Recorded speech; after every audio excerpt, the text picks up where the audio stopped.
Nii, et aega on läinud 25 aastat juba, et ma ei tunduks seniilsena, värskendame mälu, kuidas kõik alguse sai. Alguse sai see meie Taani reisist, kuhu mindki kaasa võeti naabervallast. Ja mis ma siis räägin sellest Taani reisist? Kuna välismaal pidi kõik kallis olema, alkohol, mida me siis kõvasti veel pruukisime, siis pruukisime. Enam ei pruugi. Ostsime me kaasa Eestist odavat alkohooli kõik. Ka need, kes üldse ei võtnud. Saabudes Taani, see oli vist Aarhus,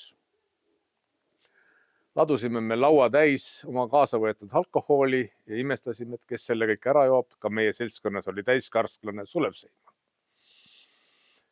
Nii, ja mis mul siis Taani reisist meelde jäi? Jõime selle kõik ära. Mälu jäi alles.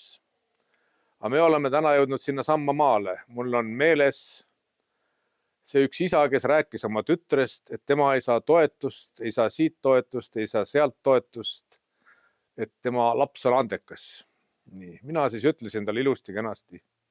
Võta laenu, papa. Tütar maksab sulle pärast tagasi, kui saab tubliks.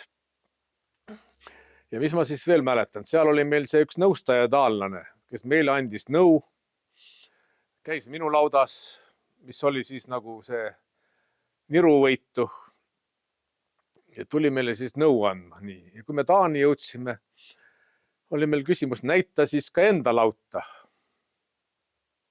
Seda küsisin käest 3 korda ja mis siis välja tuli. Taani nõustaja, kes Eestist nõustamas, tema oli oma lauda juba tühjaks müünud. Seal ei olnud enam mitte midagi. Ja tema oli läinud üle turismi peale. Ja siis ma küsisin, kuidas siis ka käive on või nii edasi välja. Tuli välja, et käive käib kõik mustalt ja see ongi edu pant. Aastad olid siis 90-ndad.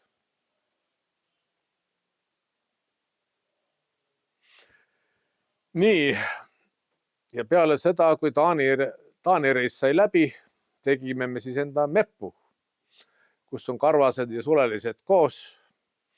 Saame hästi läbi. Oleme terve Eesti läbi käinud, sest kõigepealt käi ära Nuustakul, kui sa Pariisi lähed. Minul on veel eriti hästi läinud, sest ma olen ka Pariisis ära käinud.